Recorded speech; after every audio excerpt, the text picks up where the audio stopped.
you only need 4-5 passionate people to get it all rolling. You don't need an army, you just need the right mentality, the right dose of risk and adrenaline to say, this is the standard, I'll break it.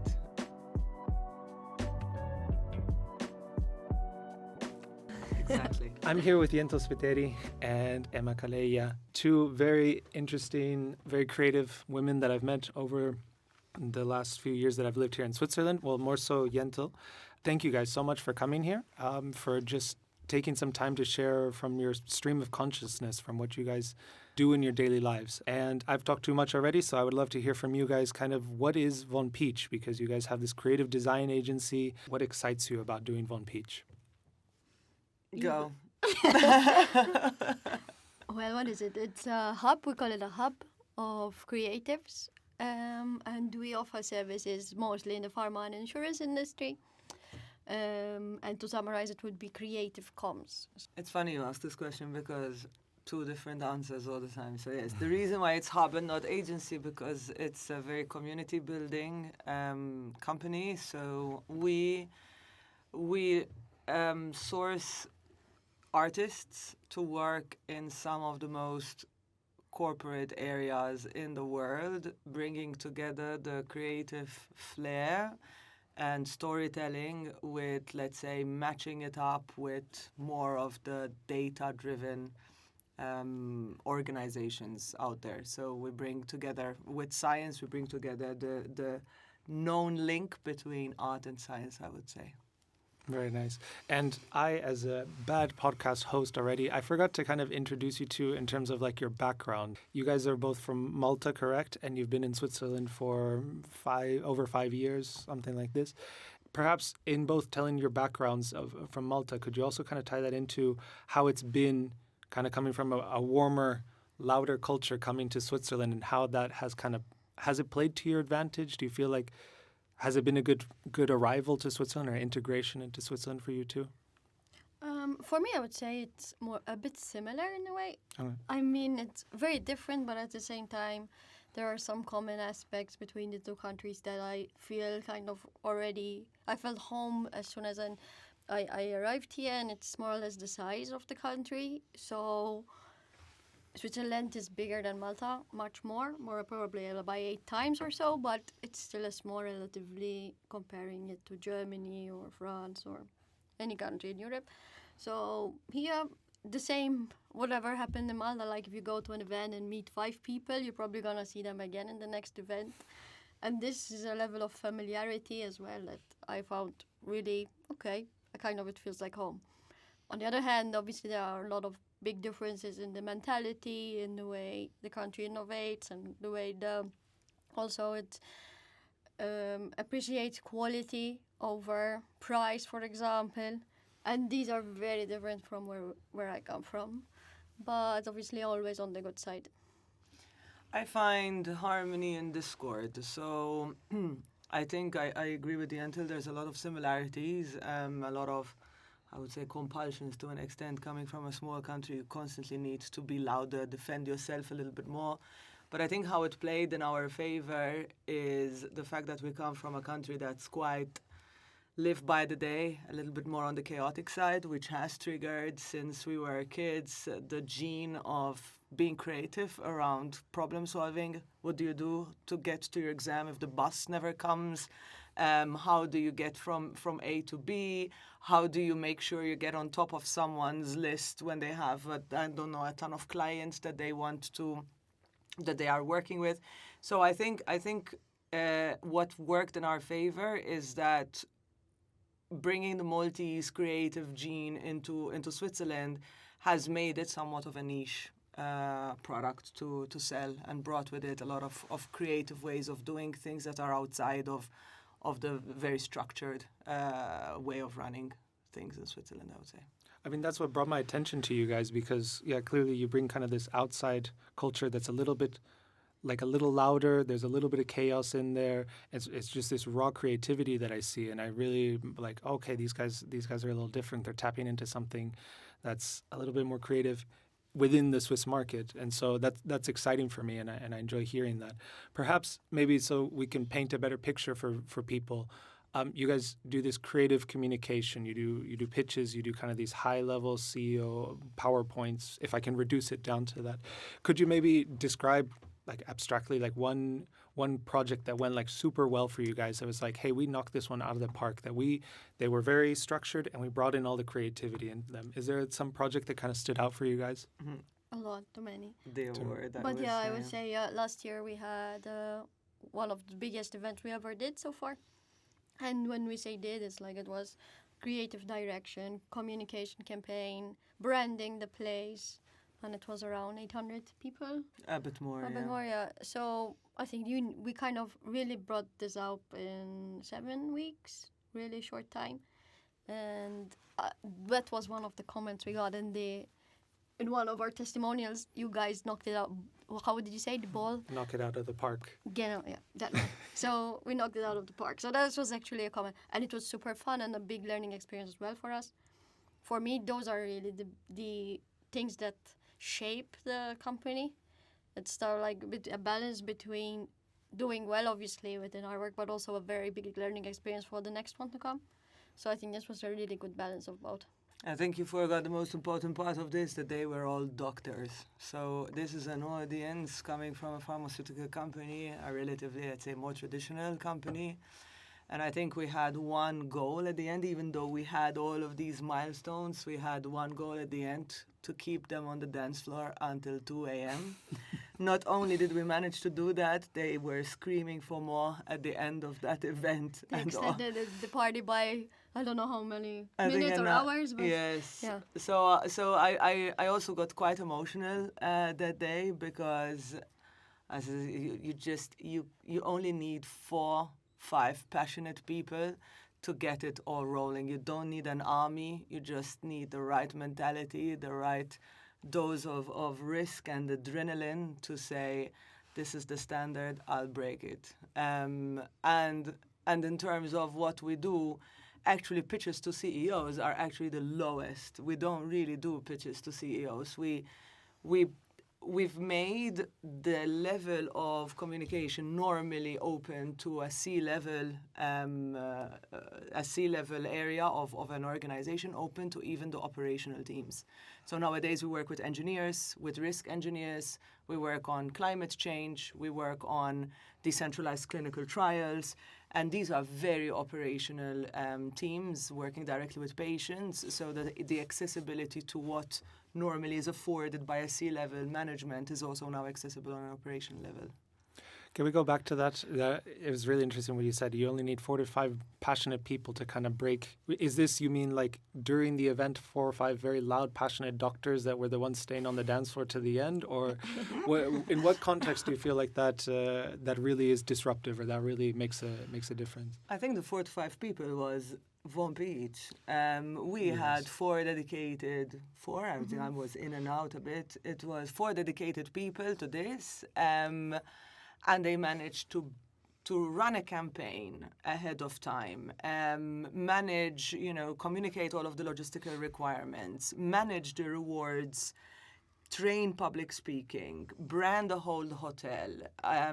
We even had what is that called? The thing that we did on the tower. So yeah, we more or less curated a bunch of experiences. One of them was a projection on a building itself, so we had to make the storyboards for all. No, it was a lot of work, but yeah, we keep it as almost kind of our company mission or part of it, that we keep it as lean as possible, so that we are faster and we are more or less more productive, and the quality is utmost high, because when you are a small team, you can really become one in a way. It's very cheesy, but.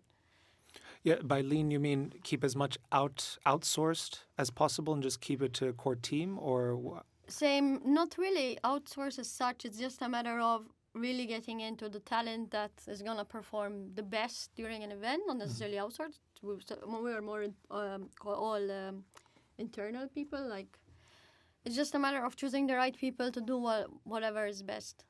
And that is my mantra. It's beyond qualifications, beyond any sort of degrees and whatever. We want to see the fire in people's eyes, and also it's sometimes we have people in the team that are not, let's say, from a visual standpoint, are not so savvy, but the curiosity to kind of go to the next level and see how far they can take it. That fire is what we need. We're not impressed by the number of degrees. We're more impressed by the fire and the passion that is shown at what people do. To go back to, you were describing this project. It's large. You had all these different aspects that you had to fulfill. How much of that do you guys feel you had competency in before accepting the project? And then how much you're like, we just have to figure this out along the way? How big was that growth? So I think on a personal level, like I had some experience, for example, doing large-scale events before. Through organization, I've been even as a volunteer, I've been in organization more or less since I was 13. So I have seen, and also the people who we actually got into the team have experience within fashion. And so we had all different kind of experiences. Obviously, we are still quite young age-wise, so the experience is limited in a way. But no, we really went also, it was also learning by doing as well. Like, so I cannot say, oh, we were 100% prepared.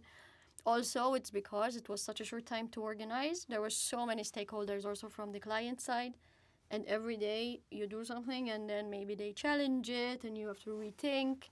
So actually not having that much experience helped us to be more flexible and fluid and adapt and ultimately sell the best thing we could sell to them without making them freak out that it's too out there, for example, since they come from a scientific background.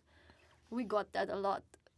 So I think one of the things was definitely the wall mapping. So we had people who were, this is the thing that was broadcasted over a tower, and it was scaled in a way where the elements in that video were going around the windows of rooms. So it was really scaled at skyscraper level, like a small skyscraper level. We had the visual talent, we had the video talent, we even hired someone who composed the music specifically for that piece. But at no point did we ever have experience to map it on such a big building. And this was the opening act. So this was the maker or breaker. This is when the show effect, we were so after the show effect, because after the wall mapping came, welcoming 800 people in a hotel, the head of clinical came out with his speech and the welcome note. So that was really the adrenaline that we're like, we can't F this up because it's going to impact the keynote. And he was such he took a risk with us with this because we're small, it's much easier to go for larger companies, but I think he was such a supporter of the open ideas, and at the end of the day, he gave that at Whirl, and I would say we were all relieved. I think we've had an extra glass of wine after that one because we were all relieved. I'm getting stressed out just hearing the description and the risk. That's crazy you say that, because generally, especially in my experience with Swiss clients and companies, I have to pitch it to them in a way that it makes it feel like the safe option for them. Like I have all the answers for them already on a silver platter for them. Here you say that the guy took a risk with you guys, with you being like a smaller firm. That's both exciting and like what do you think helped like put him over the edge to say, hey, yes, I'll go with the smaller guys? It was the previous event. Yeah, we did an event for this organization a year before where they wanted to do an awards event again, but it was during COVID times, so we had to do that online. And then we were faced with the prospect of how do we keep people engaged for 3 hours? Some people are dialing in as well from Japan and all sorts of regions in ungodly hours, and we really had to come up with something. And there we engineered an augmented reality experience. A mix. I don't think it's just this one. It's just some here and there. So this client has been with us for a while, and also Emma has worked with them before. So it's a matter of how they feel when they work with us, and I think that's more powerful than any experience or overlooking how small we are, or if more or less comparing us to any other. So but I plus think also the timeline. It was super short. Yes. And probably very hard for them to recruit someone else. Yeah. Then again, I do feel that kind of put us on the map because, we had so many people engaged during the augmented reality experience. We had a special guest coming directly from Disney, so someone from Disney coming into pharma, so a former creative actually at Disney. So I think that was Yeah. that sold him a combo bit, of but stuff. yes, yeah. Very Yeah. nice. As you can see, sometimes same story, different angles. Most No, of the time it does. I like this. This kind of this give and go between you two. You have quite clear what your roles are. Like what brought you two together then? How did you realize, hey, we can actually make something big together? What was that like? She I looked don't at me and it was love. 8 spritz or how many? 12. 12 glasses of red. The first time we met at noon and we went out of the restaurant at 11 p.m. or something. We had breakfast, lunch, and dinner. So I know it wasn't then, but it's like after that, I guess we all went on some trips together with another friend who introduced us actually, and we were always discussing stuff like she was more on the presentation side. I was still working in startups, different kind of startups at this time. So also creating content, some product as well. And we always said, imagine we could, I don't know. At that point, we were like, I think it was a WhatsApp message. And she messaged me and said, I would like to do something. Would you be interested to join? And I'm like, yes.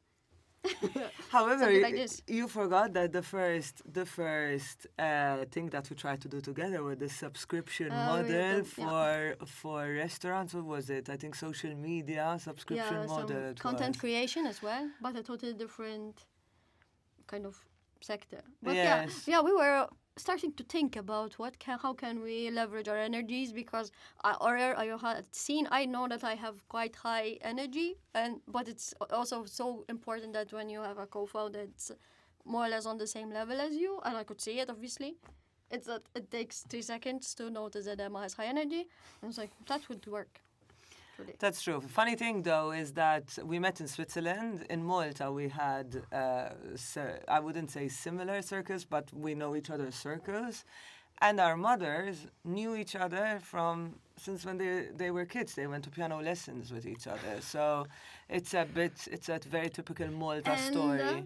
Even generation before, your grandfather printed stuff. They had a printing The press. menu.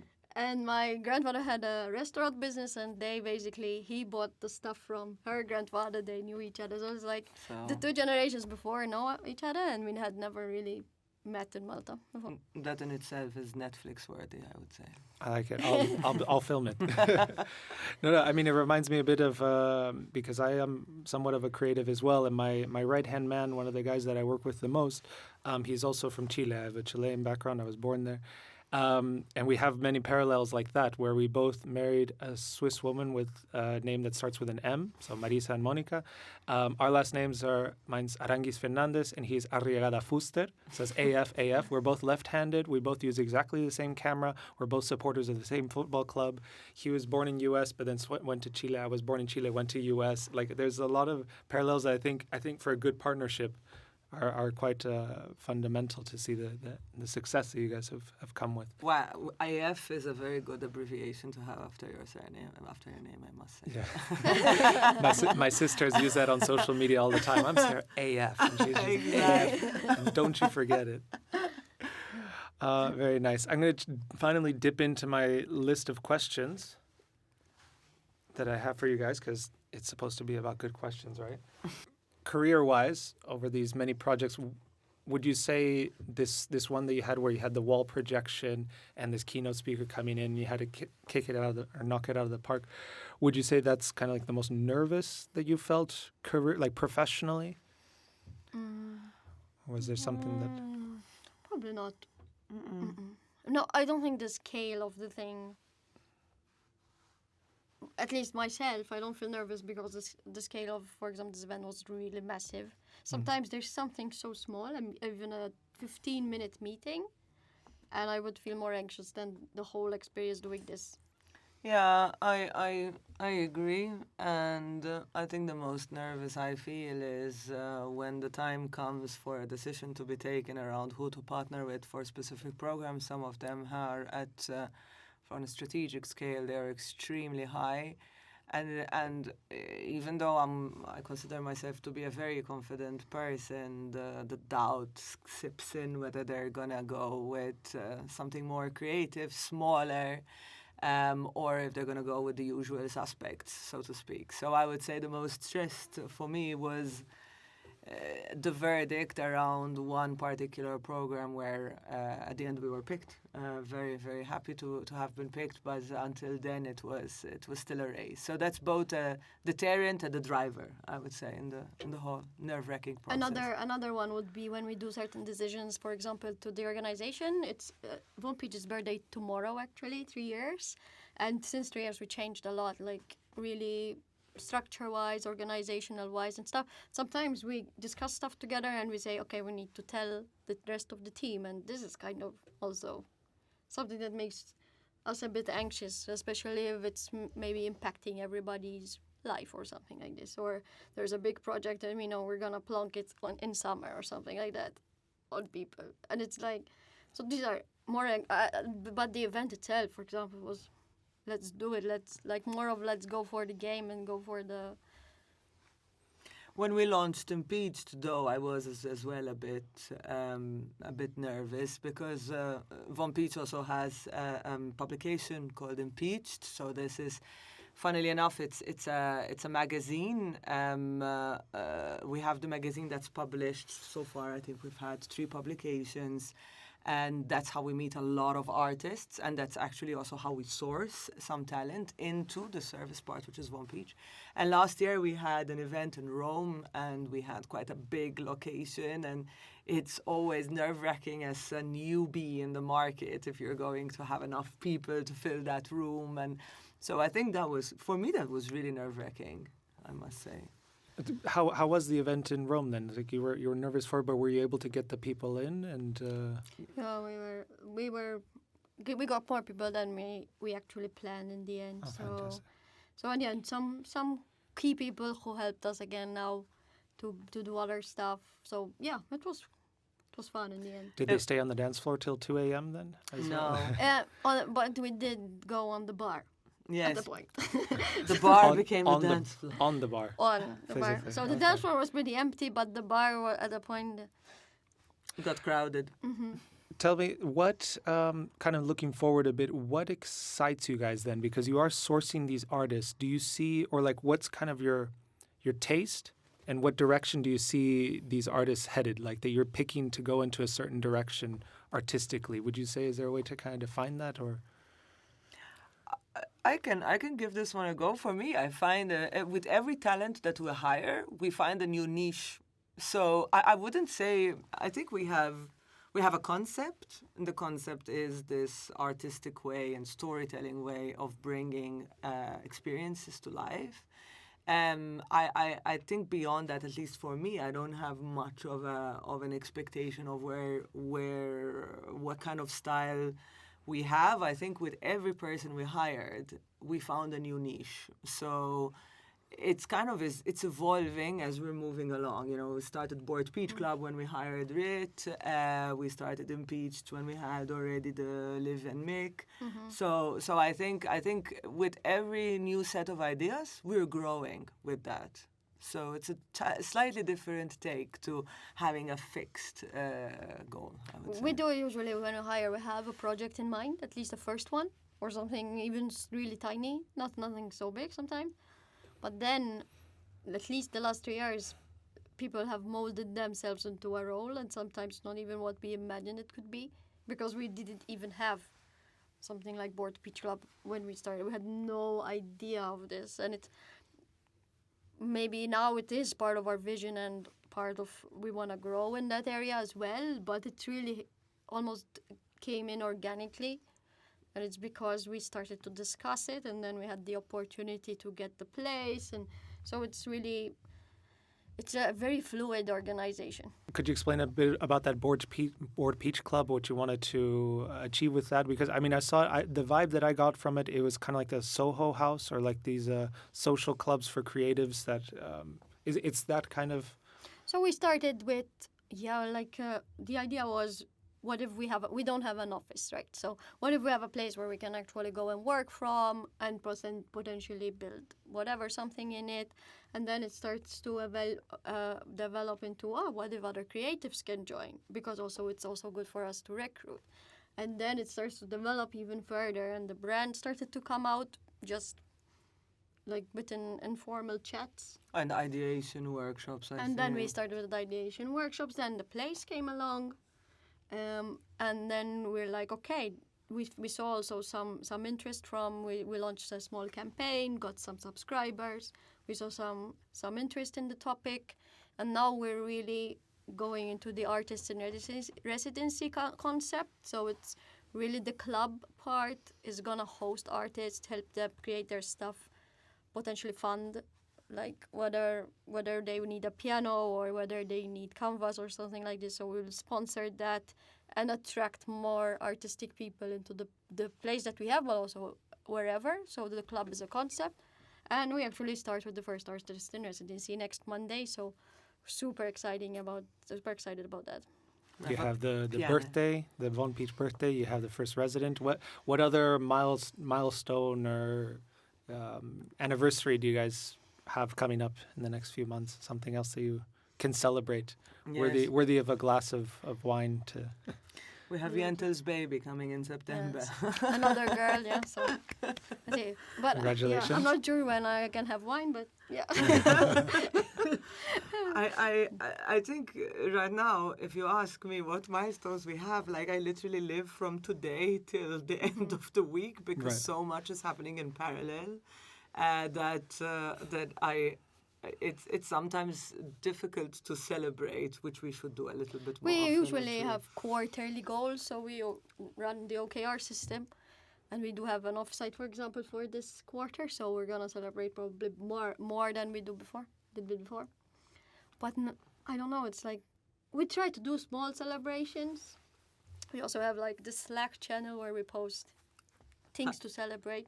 Time to celebrate, yes. So But it's overwhelming sometimes. A week passes and so much is done, so much has happened. Some may hear that and think like, oh, I may get burnout from trying to keep up with that pace or be as productive as you guys are.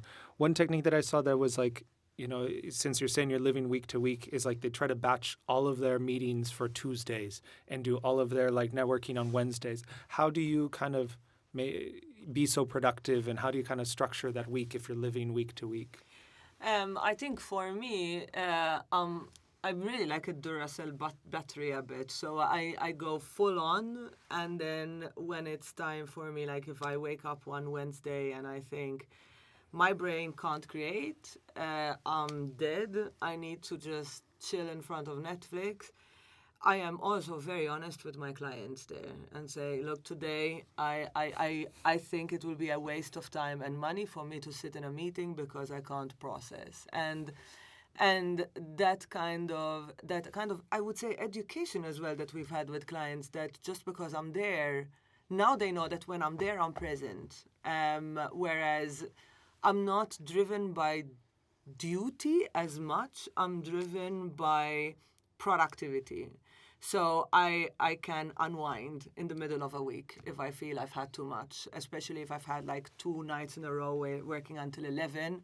This, of course, is different if you have an event where you have to deliver, then literally that drive, that adrenaline to get it done will drive you till the very end. But then, for example, after this big ceremony we had last year, the team for 2 weeks was chewing We were gum. just like, I mean, we went for a trip actually. We organized a trip. It was an offsite. We spent, I think, the first 2 days asleep. Asleep. And that's fine. And we cleared the schedule, and no questions asked. My philosophy is, you lived without us for 100 years. I think you can live another day.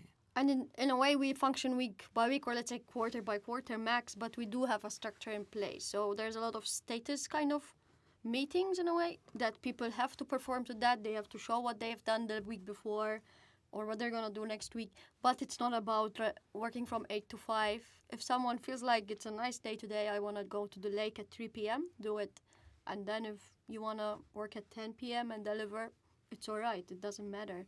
So there is a structure in place, but a very fluid one. But everyone more or less complies to it because it's so easy. I don't think people feel forced to do anything. And also, burnouts are obviously quite a big problem in today's world, but I also believe that burnouts happen is when you don't like what you're doing. So when you enjoy what you're doing, you maybe not eat because you forget, but you enjoy it so much that you say, oh, I'm really exhausted and then I need a break, but you still want to go back the next day because you love it and it gives you energy and you want to do it again. Whilst maybe someone who suffers from a burnout is someone who doesn't want to do it anymore in a way. And I would say I can't agree more. I would pair that with a sense of helplessness. I think it's wanting to do something and you're constantly suffocated by other things, and I think that in itself as well causes a burnout. Tricky topic. No. I hear your philosophy, your managerial approach, and it gets all the gears turning as to many more questions that I want to ask you guys. But I also agree to a certain extent because as a creative as well as a solopreneur, it's very much like just results oriented. And like many times I do take that, break to the lake in the middle of the day. I take many of those breaks because I come more alive in the evenings, like when things are quiet. My mind is like open, and if there's a project I like, I'll be there till 2 a.m. just like, and you forget to eat. I agree with you 100% with that, which doesn't help me segue to my next question. I lost my train of thought with it. Where do you two, in saying that, like, I'm more of a night owl. Some people tend to be more of the morning person.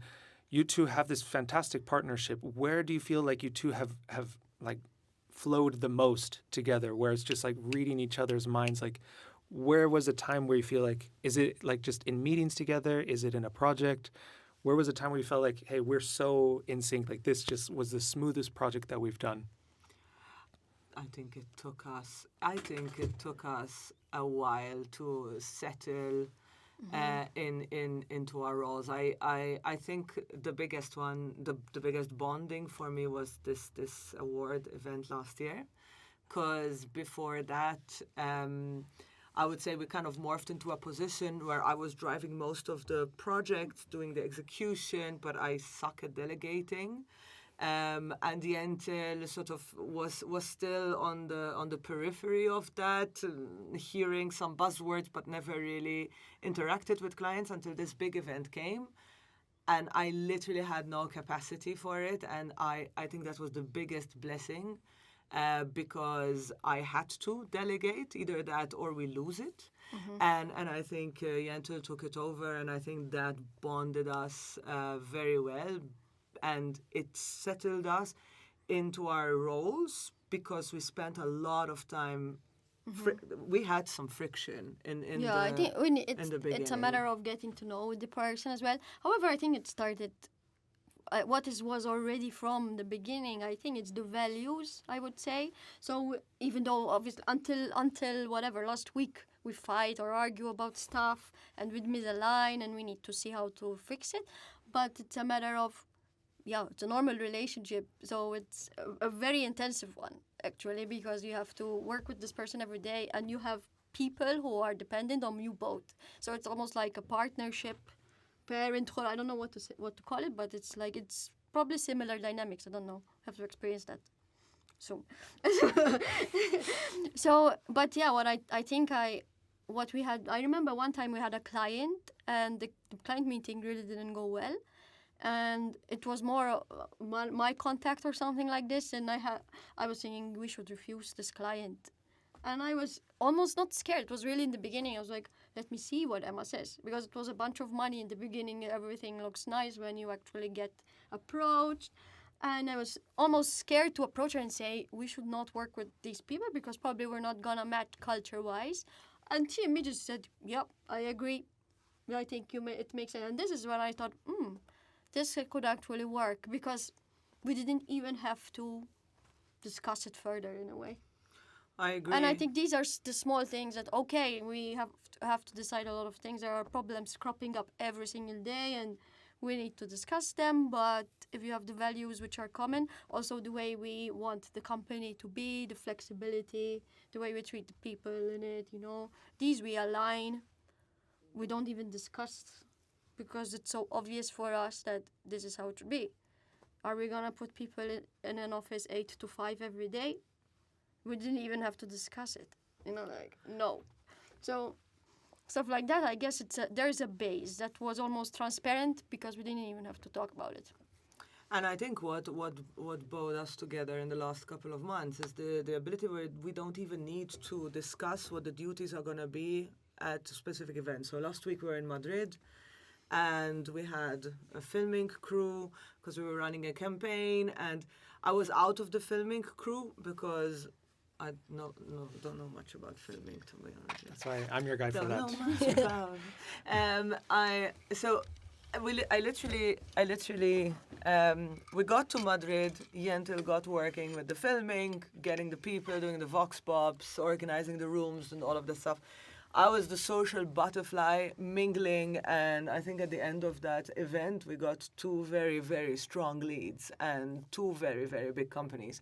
And it came as a result of the mingling. We even secured 1 meeting directly at the event. Mm-hmm. So, and this we didn't even align before. We just went. We just organically, we know we fit in certain positions, and I think now we're used to each other. Even with the team, sometimes the team we're like, there are certain things that obviously I'm gonna do, and there are some things with the clients that obviously she's gonna do. We don't even have to talk about it. Yeah, you're playing to your strengths. You naturally gravitate to this direction or the other. Exactly.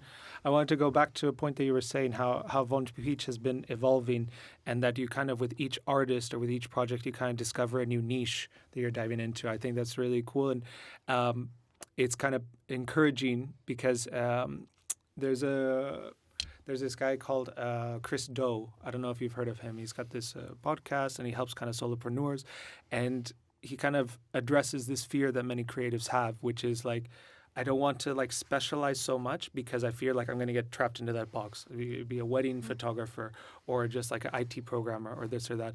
And he brought up this metaphor of saying like, well, you're going to get put into this room, you're going to get put into this box, but there's going to be all these different doors there. You're going to open one and you're just going to go into another room, another deeper specialization, or it's going to take you into another kind of field of creativity.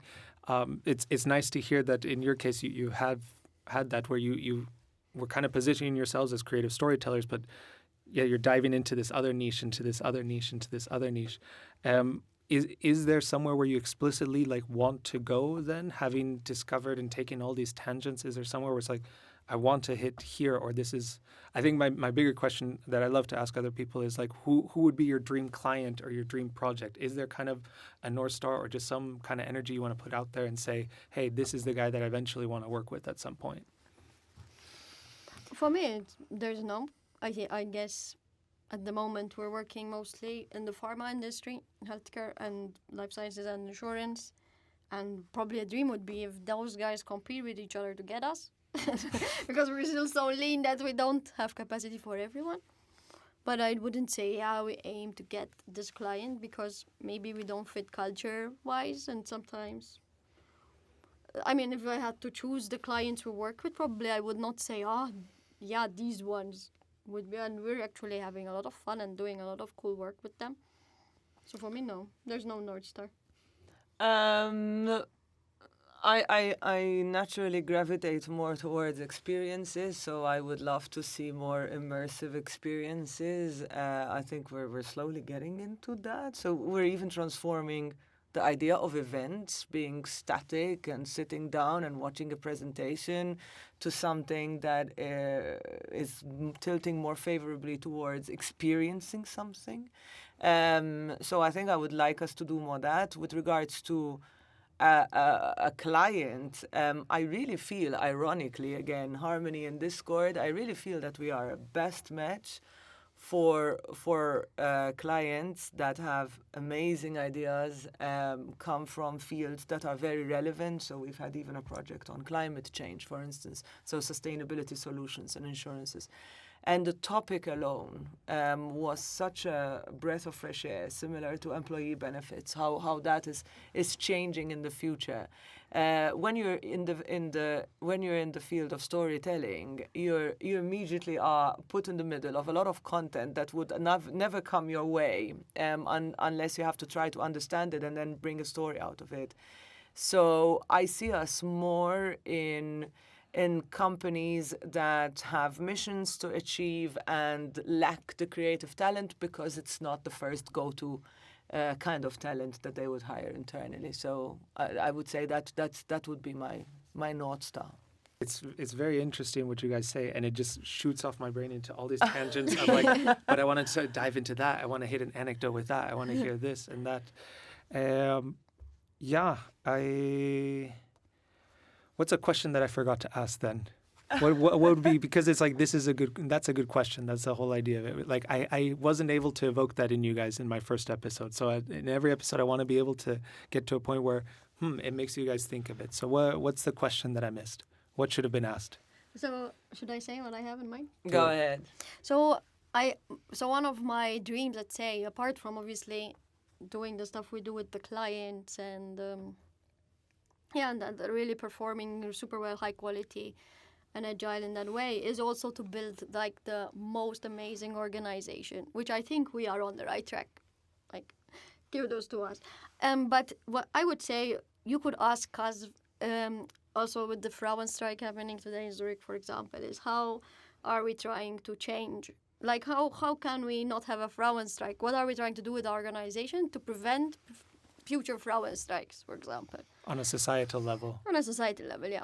And I think we are working hard. Like, I at least always have this in mind and it's not about just women, it's so in general, men and women. We have more women working with us somehow. I guess the creative field maybe attracts more women to apply and everything, but it's just a matter of how can you build the most amazing organization ever without giving away food, or like having a salad bar or something, or table tennis. Have you seen someone do that? Is there an inspiration or a reference point for, hey, these guys flow, like they really work smoothly? Like, from the sound of it and from what I see you guys doing, it sounds like you guys are doing it already. But is there someone who's the one, like, who's your muse? Who's this inspiration? It's like, they do it well. I want to do something like that. Is there someone that does that? For me, it's a mix of startups I worked in, and it's not always the positive experiences. So it's like a matter of learning from how they run their ways, and I'm like, if I had to do it differently, I would do it that way. So I think that's more or less from the experience I had. I'm also a child of let's say, things that I observed and wondered in my head. If I was in that position, I'd do it differently. So I'm less I would say the icon person. I don't necessarily look up to and say this is my North Star with these things. I'm more of very much inside my skin, where I think, yeah, this is off. And I think I accumulated a lot of these offs to say, when I have it, I will do it differently. And I think it's something that has helped us quite a lot, in my view. To go back to, you were saying, because you are building this team and you kind of curate these artists, and you can tell it's regardless of their credentials, it's more about the fire that they have, this passion, this curiosity. Have you guys like kind of missed on an occasion? Have you had to like fire someone? Has kind of the gut feeling just been off once? Mm-hmm. Where they present well? And yes, we trusted some people, and we had to. Obviously, it's 3 years in now, so so far we never had anyone who quit. So that's like, yay. But yeah, we had to let people go, and it was not necessarily a bad gut feeling when they were hired or something like this. Just a matter that maybe they did not fit with us as well, and a matter of culture difference as well. I don't know. It's just so. I wouldn't blame it completely on our recruitment, but neither on their skills. It's just a mix of both, I guess. I agree. I think with us, the team is also very vocal on sort of who we have in the team and how we work together. And I think it's we want to preserve the feeling that when you test your limits and when you take it to another level, that there's openness for this. So if we have someone who is sort of really not up to that level, is very complacent, so to speak, likes the borders around their tasks, it sends the wrong message to the entire team, and you start feeling the frustration because they want to go broad, they want to go big, and then they feel held back. It has nothing to do with the individual. I think it has more to do with the company culture. So I think if we look at watch Divergent, the movie, we're more on the culture. rebel side. I mean, culture comes with every person we get into the team. The culture changes. So it's not something that we can write what culture is and plonk it on the organization. But whoever comes into the team brings something with them, and that's culture. So if they like table tennis, then we have a culture of playing table tennis, which we don't. But so it's very important that who comes has I don't know, everyone has their own personality, and I think Von Peach is not Emma and Yentl at all anymore. They are also very included It's in the hiring they are process just- now. Yeah. And I think I thought that your question was also directed to another part. I think even when you hire creatives that are, whether they're self-confident or know their skills really well, some others are less aware of their skills. I think they're building that. I think one of the biggest monsters that we had to fight was conditioning.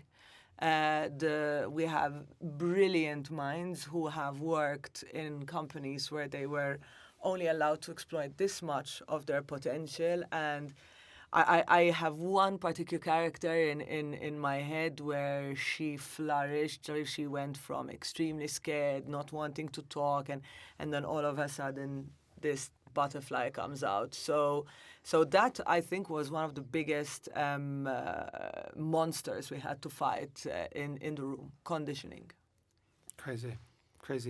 Unfortunately, we're running out of time, but there's so much here that I want to dive into a second episode with you guys at some point in the future. Thank you guys so much for your time and sharing with me, and it took a little bit for me to get comfortable into doing this, but it's really lovely to hear just the creativity that you guys have, this true to yourself values that you have, this fearlessness to explore different genres and niches and diving into big projects. I'm excited to see how you guys evolve the concept of an event and how to make it much more engaging for people. I think since the podcast is called That's a Good Question, what is a good question that I could ask my next guest, if you could help me out with that? This was the one question I struggled with in the brief.